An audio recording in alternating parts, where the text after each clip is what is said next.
Rick's arm. I was a bit nervous to go bother the head teacher in his room on a Sunday evening, but I guessed it couldn't be helped. Of course, he had to be informed if a masked man attacked one of his pupils inside the school. He made us pass into a small sitting room, cozy and comfortable, and offered us a tea.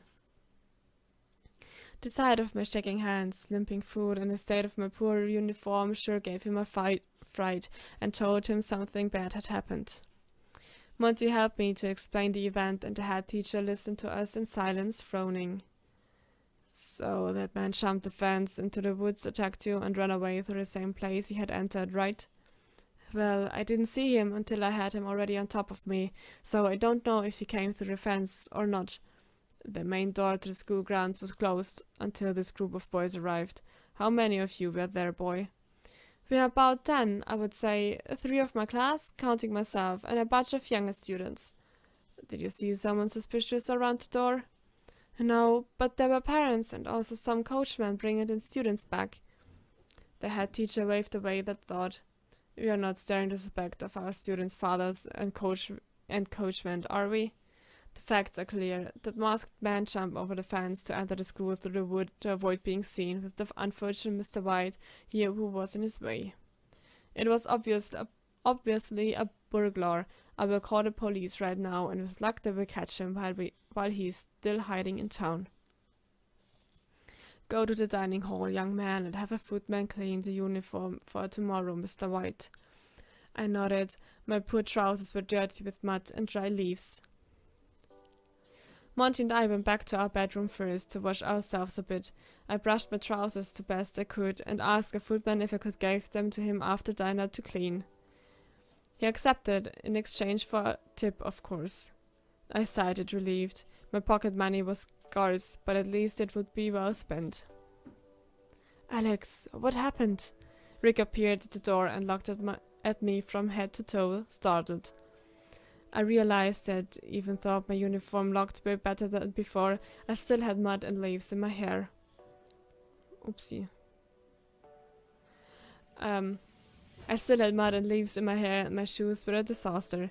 Monty came to my help, as always, and explained to Rick all about the masked burglar. Rick kept looking at me intently. When Monty finished his story, Rick came closer to me and inspected my wrists. Your wrists are bruised. It's nothing, it doesn't hurt. You've had a rough week, first a fall in the stairs, and now this. Exactly. I suppose you don't think this is a coincidence, do you? I frowned, confused. What do you mean? Both things are not related. Think about it for a moment. First, someone unknown accidentally pushed you down a long and high set of stairs, and now another unknown person attacks you with a knife. It was a burglar. Why would anyone attack me on purpose? What are you implying? Are you sure there isn't any reason for someone to go after you? Don't be ridiculous. It is Alex we're talking about. If it was Damien, perhaps someone would have a grudge over him. But Alex? I reckon you're right. Our other roommate, Damien, walked in that very moment, smirking as always. Where were you? I told Emilia to look for you, but he couldn't find you. Damien took a bunch of wrinkled banknotes from the inner pockets of his jacket. There were £1 notes, also £5 ones. I guess he had at least £20 just there. That was quite a lot for these times. I was busy earning a bonus from my allowance. You know, it's always nice to have a bit of pocket money. Monty groaned and covered his face with his hands, while Rick and I shared an uneasy look. I don't want to know how you have won all this money. If the teachers find out, I don't want you to get involved at all. Damien chuckled and put away the notes carelessly in a drawer.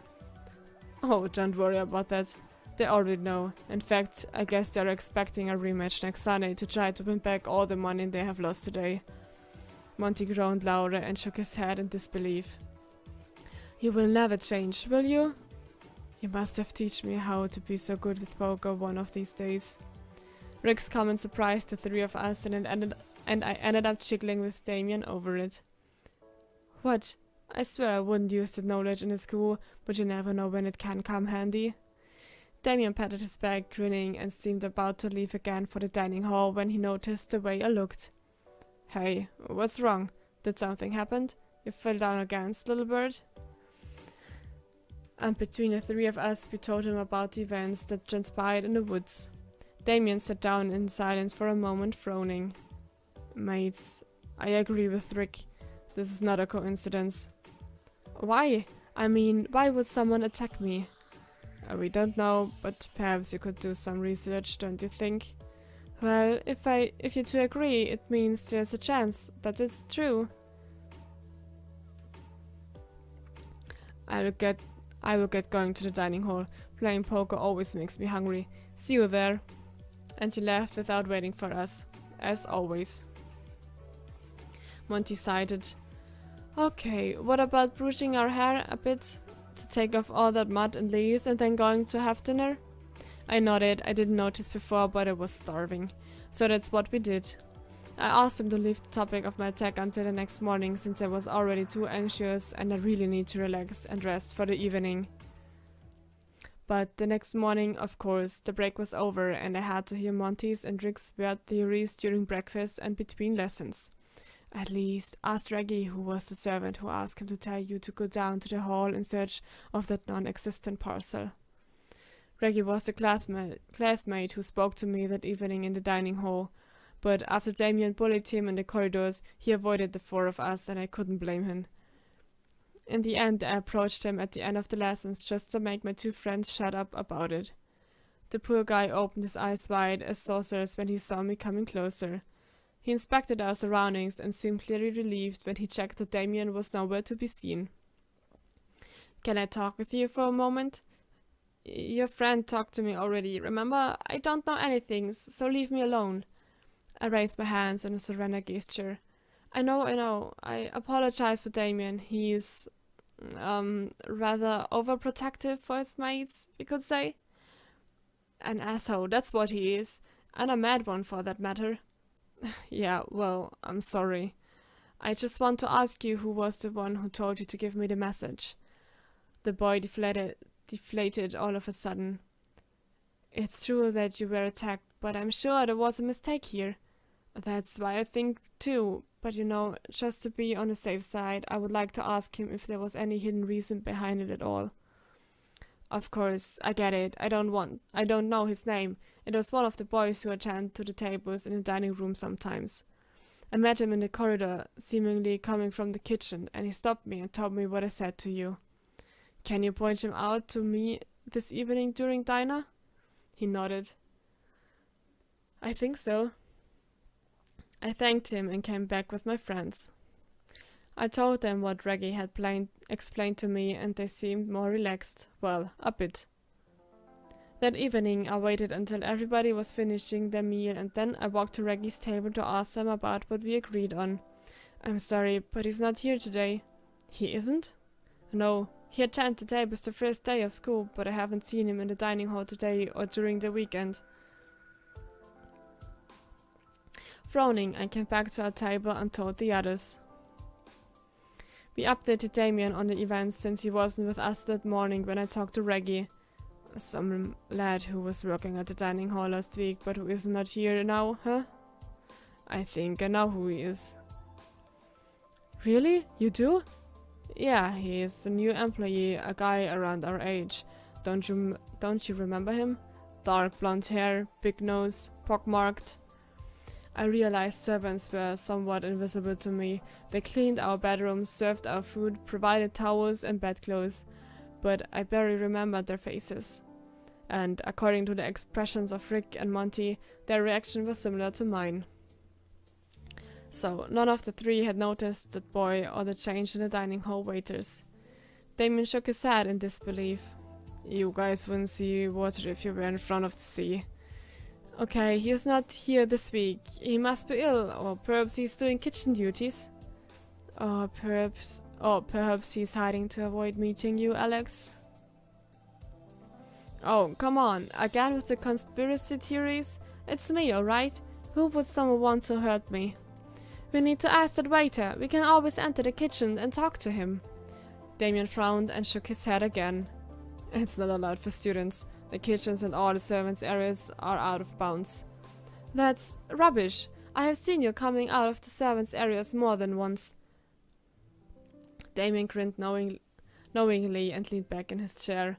Well, I'm not a regular student, am I? I have my own devices anyway. Rules are for sissies. Could you help us enter the servants' areas to interrogate that guy?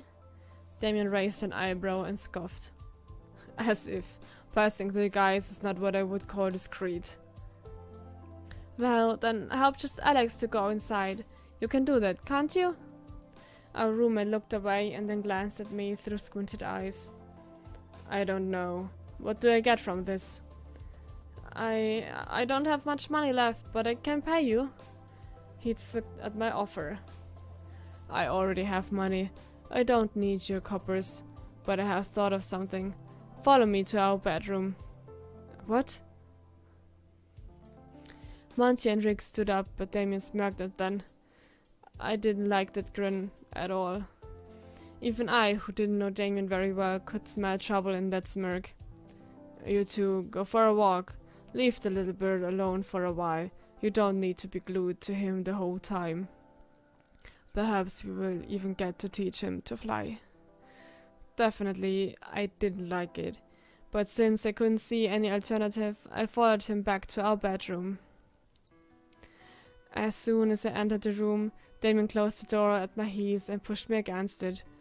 His eyes had a dangerous glint I saw in them that time he cornered our classmates in the corridors, and I couldn't help but gulp. Was I going to get beaten? Then he offered me a crooked grin again, and I was slightly relieved. You know, the only thing that makes the school bearable is the fact that I get to have some fun. So, as a little reward for helping you, I have something in mind that could be fun. I was getting scared. More scared, I mean, because my pulse started beating fast and loud the moment I left the dining hall with Damien. I saw you looking at us the other evening. You seemed to be enjoying yourself, weren't you? I wasn't able to say a word and wished I could vanish at that very moment. I knew he would end up saying something about that. I started to relax the day after it happened, seeing that Damien seemed to ignore me, but I knew he would bring up the topic as soon as I started to feel confident. What could I possibly say? Admitting I had witnessed them was embarrassing enough. I wouldn't give him the pleasure of saying I had enjoyed the sight. No way in hell. He leaned towards me and spoke in a whisper directly in my ear. Was it a good show? Perhaps you would have liked to see what came next. His lips brushed my earlobe and I tried to push him from my breathing space. He stepped back and chuckled, making fun of me. But you're so inexperienced that I bet you what you saw was enough. Was it the first time you witnessed two adults being intimate, little bird? Adults, he said. What bullshit, they were my same age. He suddenly reached for the front of my trousers and brushed the heel of his hand against it, making me jump in surprise. I wondered if you got hard just by watching us. I shoved his hand off angrily. Enough of that. Just tell me what you want and let's be done with this. His grin grew wider and more mischievous if possible. That's something small. No need to be frightened. You have never kissed anyone, am I right? What? That's what I want. Your first kiss. He came closer until our chests almost touched. I could hear and feel his breath, so close we were. What? Stop it! I haven't said yes. True. Say it already so I can kiss you. I was so nervous, I couldn't decide what to say or what to do. Was that alright? Of all the things I thought he could ask me to do, what was indeed the lesser one. Because yes, some scenario involving myself doing illegal or forbidden things had crossed my mind. A kiss was, well, he was a guy, right, so it was technically still illegal in these times, but just a kiss? Nothing too wrong with that. Although the same moment I found myself nodding and Damien getting still closer, a new thought flashed through my mind. Did I really want my first kiss to be with a boy? Too late. His lips found mine and I closed my eyes. I felt his hands, one on my nape, preventing my escape, and another one in my jaw. At first, apart from his hands, I only noticed his breath, regular and warm against my lips. But after a moment, when I thought that was all and we had finished, he turned his face slightly and his lips opened a little bit. I gasped when the tip of his tongue gave a little lick to my lower lip. And then his tongue slipped inside my mouth and I felt my brain melt. For some moments I stopped being aware of what exactly was happening or what Damien was doing, because his whole mouth seemed to be inside of mine right then, as if his lips, tongue, teeth and salvia had invaded me. For some minutes I left myself to go with the flow of the moment, while our surroundings, the bedroom, the school seemed to vanish. Then my knees buckled and I found myself grabbing Damien's shoulder for support. He laughed breathingly against my mouth and I felt really stupid. I was sure it was red as a ladybug right then. He watched me with intensity, with his hand still around my face. You sure feel it.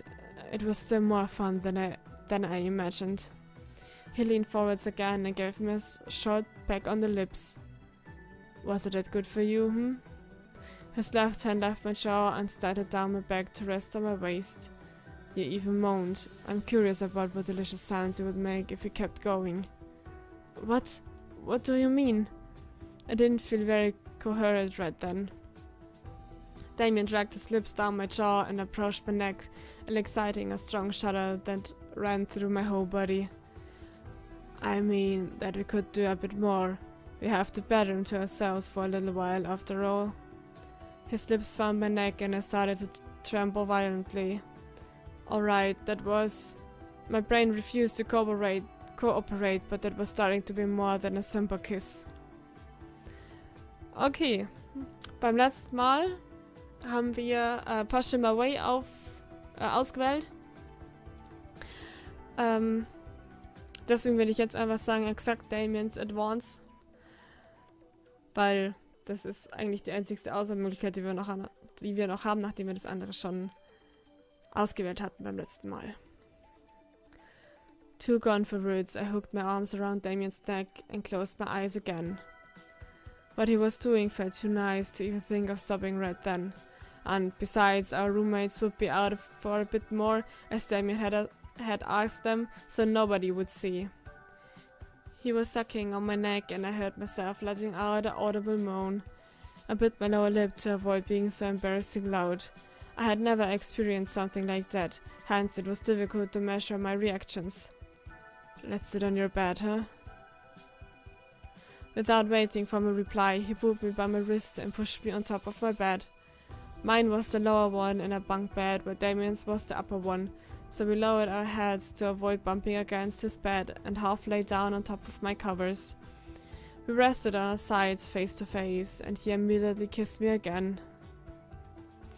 The sensation has heated. I could feel the warmth of his body wrapping around mine and the wetness of his mouth assaulting me at the same time. It was overwhelming, and for some minutes I just rested there with his body slightly on top of mine and enjoyed the new inputs from my overloaded senses.